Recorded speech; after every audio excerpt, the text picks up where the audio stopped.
Bonsoir à tous, soyez les bienvenus dans ce 20h au sommaire de l'actualité. La crise scolaire vire à la violence.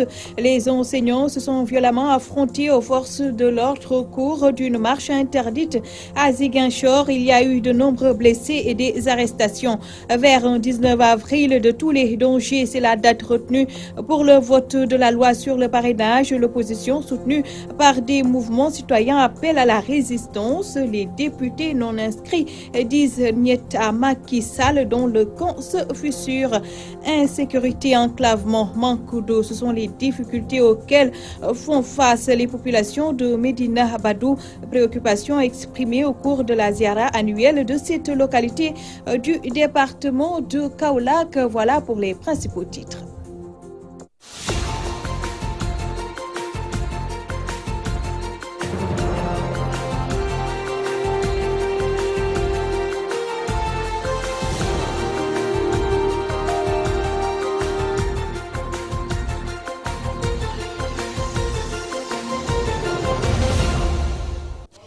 Direction Ziguinchor pour ouvrir ce journal. La marche des enseignants, pourtant interdite par le préfet, a finalement eu lieu. Plusieurs centaines d'enseignants ont tenu à abattre le macadam dans les rues de la capitale du Sud malgré la détermination des forces de l'ordre. Une dizaine de personnes ont été interpellées. Très en colère, les enseignants ont décidé de poursuivre le combat. Les explications de Amadi Khalil Djemé. Malgré ce qu'ils ont appelé sabotage, démobilisation et frustration suite à l'interdiction de la marche par l'autorité préfectorale de Ziguinchor, les enseignants membres des syndicats regroupés au sein du Z6 ont sonné la mobilisation ce jeudi dans la capitale du Sud. Un rassemblement au lycée Guignabo de Ziguinchor a servi de tribune aux responsables syndicaux de regretter la décision du préfet de Ziguinchor. L'attitude irresponsable du préfet de Ziguinchor qui a cédé à des pressions au niveau national. Voilà un préfet qui nous notifie qu'on peut marcher et à 22h il nous notifie le contraire, ce que nous dénonçons. Maintenant, nous, en tant que responsables, on a été obligés de venir ici au lycée Guignabo, au lieu de rassemblement, d'attendre tous nos camarades qui viennent de partout au Sénégal pour se retirer dans l'enceinte parce que nous sommes dans notre lieu de travail et décider par rapport à l'attitude à prendre. Ce qui nous désole également, dans la notification, ils disent qu'il n'y a pas d'éléments de police. Regardez dehors, il ne reste que les chars de combat, il ne reste que les AML parce qu'ils ont les 12-7, ils ont des Kalachnikov, ils ont des armes de guerre et ils nous font face à des centaines et des centaines de policiers. Donc l'argument selon lequel il n'y a pas d'agent est fallacieux. Sur place, Souleymane Diallo du CELS a tenu à apporter des précisions. L'engagement de son syndicat dans le G6. Le CELS est dans le G6, le CELS se maintient dans le G6 et le CELS sera toujours dans le G6. Les enseignants fortement mobilisés ont décidé de braver cette décision préfectorale en battant le pavé, un engagement qui s'est heurté à la détermination des forces de sécurité qui attendaient aux abords du lycée Guignabo. Le climat sur place était indescriptible.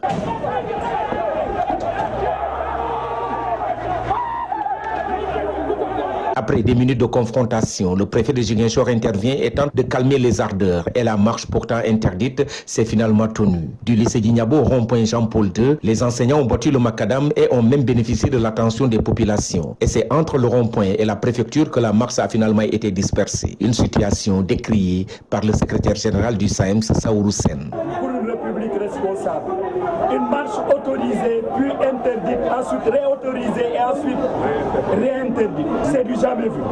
Moi, personnellement, j'ai reçu le sous-préfet, je ne sais pas si c'est le préfet ou le sous-préfet, qui est venu me dire effectivement que nous devions aller à ce stade-là. C'est des lacrymogènes de partout. C'est inacceptable. Je le dis, le gouvernement a choisi un silence par rapport à nos revendications. Nous allons mener le combat jusqu'au bout. Le bilan des confrontations fait état de plusieurs blessés dans les rangs des enseignants qui avaient par moments répondu aux tirs de grenades par des jets de pierre. Une dizaine de manifestants seraient entre les mains de la police. Affaire à suivre. Amadi Khalilou Djemé Ziguinchor pour la radio-télévision Walfadjri. Ziguinchor qui a vécu une chaude journée ce jeudi, toujours dans l'actualité des abris provisoires qui servent encore de salle de classe, une absence totale d'infrastructures de base. Ce sont les difficultés auxquelles font face les populations de Bekai Samb dans le département de Louga. Ils ont organisé un rassemblement pour exiger des autorités de meilleures conditions de vie. Omar Kairé. C'est dans cet abri de fortune qu'une bonne partie des élèves de l'école élémentaire de Bekai Samb suivent les cours. Ces potaches affrontent au quotidien le soleil qui perce le toit de cette case, accompagné parfois d'un vent poussiéreux. Nous voulons de bonnes classes pour pouvoir aider nos enfants à bien étudier. Parce que l'éducation, elle est primordiale ici. Tu as constaté toi-même. C'est comme ça, on apprend comme ça. Ah oui, ça c'est pas du tout confortable. Ça pas du tout confortable. On est obligé de dire à nos enfants d'arrêter l'école à un certain niveau, alors qu'ils ont de très bonnes moyennes. Cet abri provisoire n'est que symbole des difficiles conditions de vie des populations de Bekai Samb, situées dans la commune de Sakal. Les difficultés commencent au cours du trajet qui mène vers le village à cause de son axe périlleux. Situation qui fait sortir les habitants de leur silence. Il y a beaucoup d'habitants qui ont des voitures, mais quand ils viennent ici, on est obligé de laisser nos voitures à 5 km du village pour pouvoir venir ici. 4 km séparent Bekai Samb et Pal. Nous voulons donc une piste qui va nous relier à cette commune. À ces difficultés viennent s'ajouter l'absence d'électricité et de branchements sociaux sur le réseau hydraulique. Branchements sociaux dans les maisons, on en a besoin. On paye tous nos droits. Les impôts, on les paye à l'heure et à temps. 100%. Comme pour moi, c'est obligatoire que nous avons de l'eau dans les maisons. L'autre point, pour moi, c'est l'électricité. Il y a beaucoup de vols. Certains font de l'élevage, entretiennent leurs moutons et les voleurs viennent de là-bas pour venir ici récupérer tout. Oui, c'est pas normal. Pour moi, c'est pas normal. Nous voulons de l'électricité. Des financements pour les femmes et de projets pouvant retenir les jeunes dans le terroir font également partie des préoccupations des populations de Bekai Samb. Bara Samb, un des notables de la localité, accuse les autorités et certains hommes politiques qui, selon lui, relèguent au second plan les besoins des populations. Le président a nommé 2 ministres qui sont du département. Il y a également 2 députés, mais nous avons constaté que ces derniers ne se préoccupent pas de nos besoins. Oumar Kairé Louga, Walfadjri. À l'instar de leurs collègues des autres régions, les travailleurs de la santé du département de Louga étaient en sit-in ce jeudi.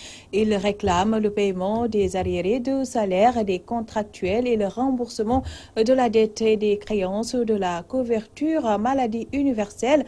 Opa Diallo, leur porte-parole, répond aux questions de Omar Kairé. Nous allons nous insurger contre la division au niveau du paramédical qui existe, dont les autorités sont auteurs, et nous allons nous insurger aussi contre le comportement attentiste de l'État par rapport aux éléments dont on appelle les JKIS, les contractuels qui sont restés pendant un certain nombre de mois sans être payés. Moi, j'estime que on n'a pas vu ces éléments-là souffrir dans le pays. Rester des mois et des mois sans salaire, ça constitue un problème qui est réel et d'aucuns même menacent de démissionner au niveau de la santé. Donc, par rapport à cela, qui fait partie du premier point, donc nous exigeons de la part de l'État, en fait, le paiement intégral des arriérés de salaire de tous les contractuels du ministère de la Santé. Et ensuite, nous avons le remboursement de la CMU. La CMU, dont la politique originale aurait pu réussir à toutes les structures du Sénégal. Mais en définitive, cette CMU a mis à genoux toutes les structures du Sénégal par défaut de paiement des dettes arriérées. Et ensuite, l'accord L'application des accords résiduels de 2014, nous demandons à son application à l'instar des autres militants au niveau national. En fait,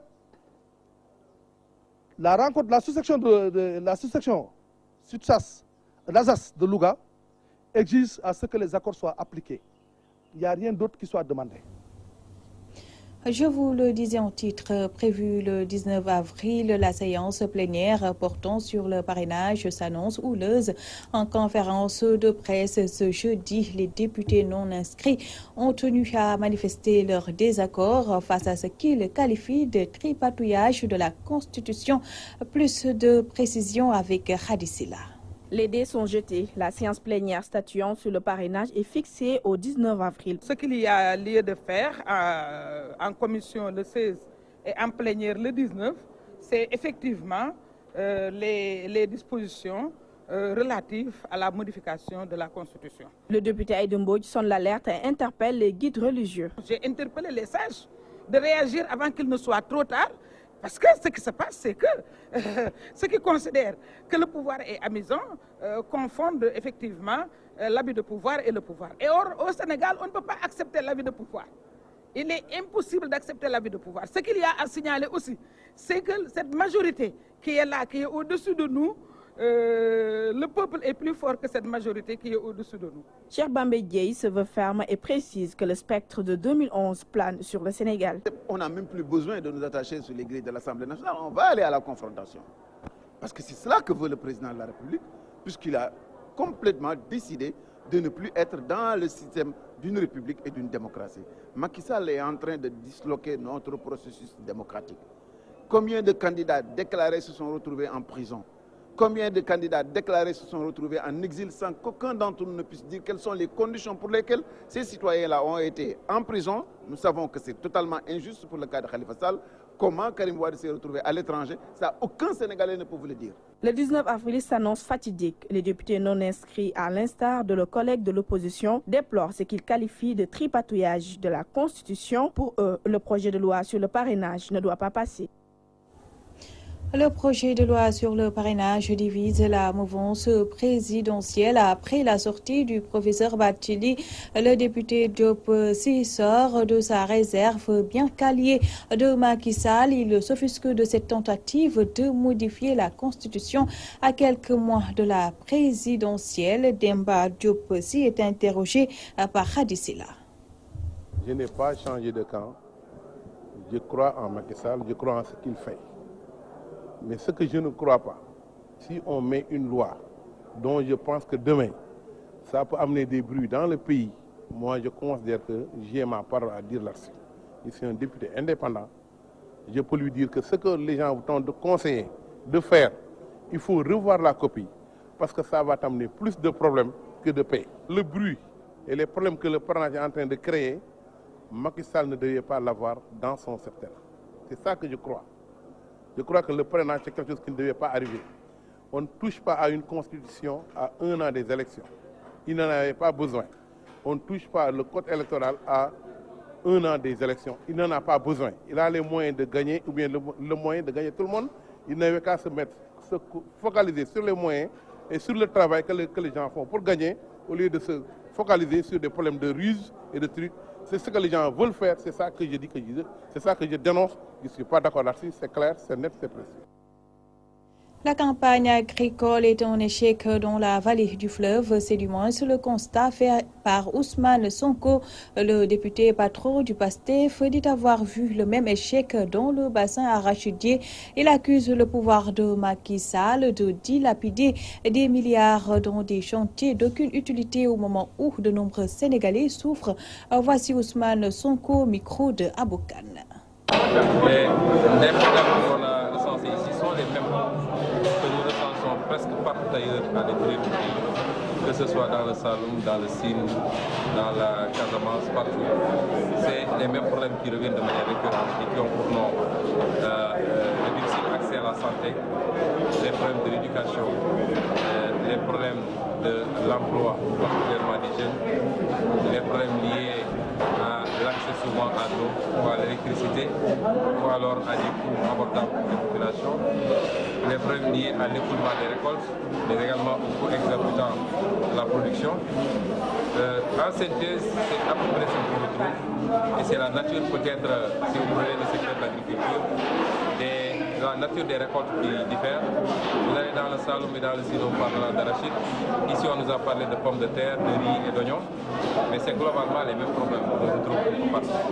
Plus maintenant, ici, spécifiquement, les problèmes liés au désenclavement de l'île à Morphine dans sa globalité. Malgré toutes les promesses qui ont été faites par le président Macky Sall, je rappelle qu'en 2012, quand il est venu ici, dans ses campagnes, qu'il appelait Conseil des ministres décentralisé, il avait pris un certain nombre d'engagements pour la région de Saint-Louis. Et spécifiquement pour le département de Podor, il avait promis que sur la période 2012-2014, la route qui va de Richard-Toll à Ourossogui en passant par Dioum sera livrée, ce qui n'est pas le cas jusqu'à présent. Il avait promis que le désenclavement total de l'île à Morphine, ça va se faire avec une route qu'il allait faire, ce qui n'est pas fait jusqu'à présent. Et beaucoup d'autres promesses de ce genre. Et c'est déplorable que tout le pays, et spécifiquement le département de l'Eau, continue à vivre ces problèmes extrêmement préoccupants, alors que pendant ce temps, le président Macky Sall n'a d'autre priorité que de s'endetter pour construire des trains à Dakar, faire émerger des immeubles à Diamniadio. Je crois qu'il a tout faux, il n'a pas compris les priorités et les usages de ce pays.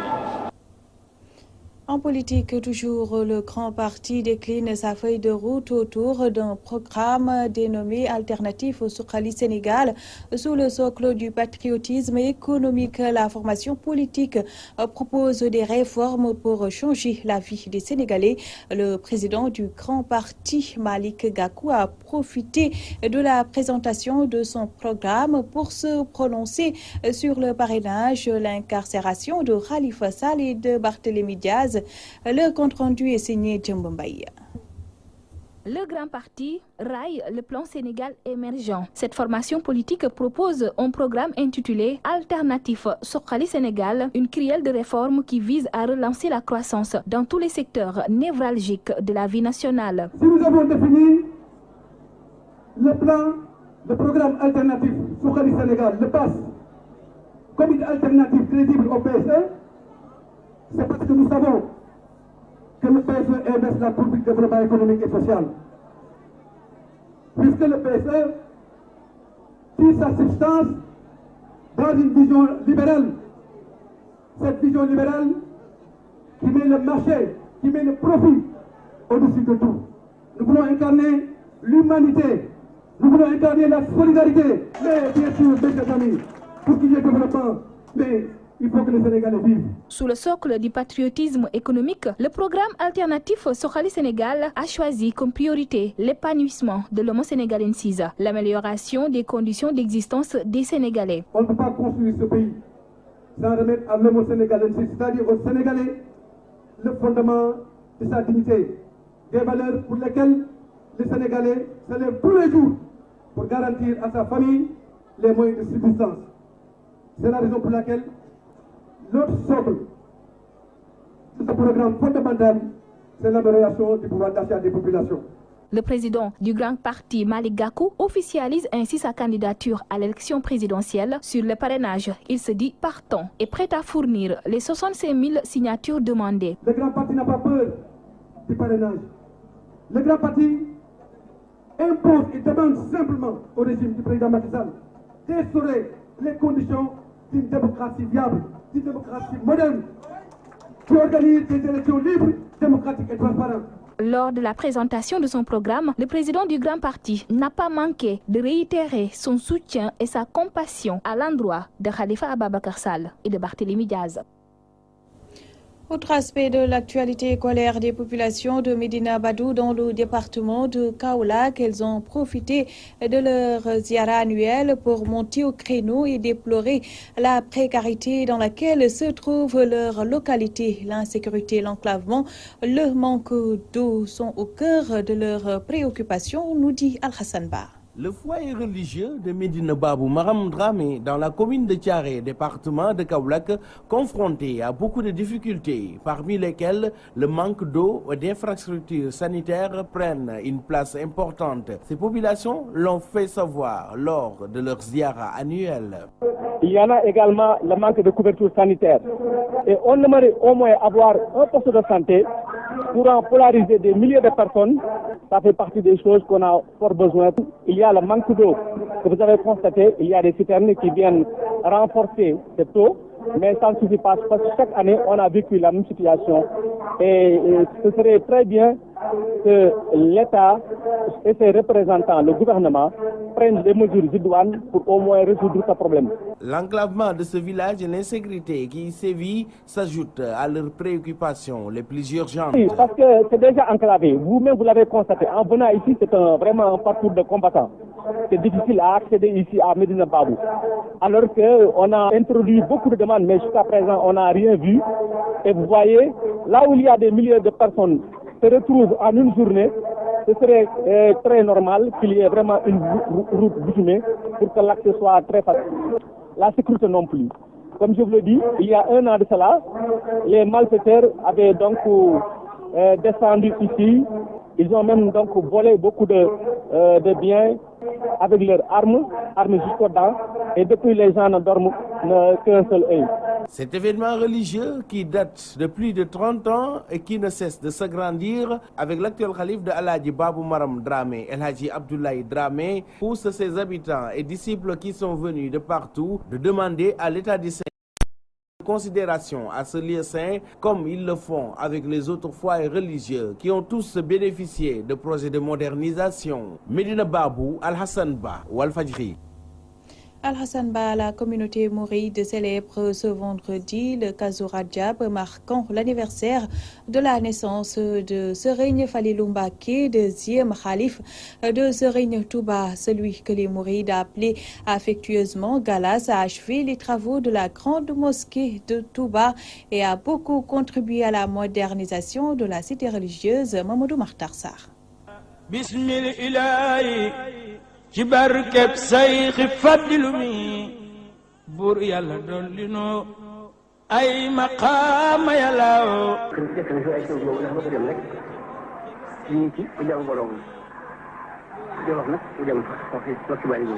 Il est sans doute le plus célèbre des héritiers de Cheikh Ahmadou Bamba, le fondateur du mouridisme. Cheikh Mouhamadou Fadal Mbacké, né le 27 juin 1888 à Darou Salam, soit le 27e jour du mois de Rajab, était le deuxième khalife de Serigne Touba Khadim Rassoul. Crédité du don de voir se réaliser toutes les prières qu'il formulait, Cheikh Mouhamadou Fadal Mbacké est le fils de Sokhna Awa Bousso, une dame issue d'une famille maraboutique qui a donné plusieurs imams à Touba. Sëñ Touba Khadim Moustapha moo waxoon ni Mouhamadou Fallou ku jubóog boromam la kenn ko ne xam na Sëñ Fallou ku mu saa bëgg ndox da nga ñëw ci moom boo ko ne damaa bëgg mu tax mu ne noo ko bëggee. Serigne Fallou a très tôt maîtrisé le Coran chez Serigne Ndam Abdourahmane Lo à Darou Alimoun Kabir. Ses oncles Mamor Diara et Mam Thierno Birahim Ndamal Darou ont beaucoup contribué à ses études. Serigne Fallou, de son vivant, a fondé plusieurs villages dont Ndindi, Bogarel Mbop, Mirina Boba, Khayan, Touba Mirina, Nairul Maran, entre autres. Le développement de la ville sainte de Touba s'est aussi en grande partie effectué sous son magistère, notamment par la création de forages et du célèbre marché aux cases de Touba. Dès son accession au Khilafa en 1845, il a entamé les grands travaux de la grande mosquée de Touba qu'il a inaugurée le 7 juin 1963. yàlla dogal na dafa daa wax ne maa teg xeeru njëkk maa teg bu mujj bu mujj ji mooy soor bii mu tëddee maam Cheikh dafa Babou Mouridina moo ko loolu moo tax ma naan maa teg yu njëkk bi teg mujj bi kooku mooy Cheikh Modou Fadal. Cheikh Mouhamadou Fadal Mbacké a été rappelé à Dieu le 6 août 1868 à Touba. Il a été inhumé à côté de son père Serigne Touba Khadim Rassoul. Chaque année, des milliers de fidèles convergent vers la cité religieuse de Touba pour célébrer le Magal de Kazu Rajab, un événement religieux dédié à Serigne Fallou qui, depuis sa disparition à nos jours, sa notoriété reste intacte aux yeux des talibés mourides. moo yokk yoonu Serigne Touba wi mooy ki fi gën bam yaatu kapp ba daj adduna yàllaaw. Touba Mbacké, Mamadou Makhtar Sarr pour la radio-télévision Walfadjri. Fin de ce journal. Merci à vous de l'avoir suivi. Dans un court instant, la 4e et dernière partie de l'édition du soir avec Moustapha Diop. Très bonne soirée à tous.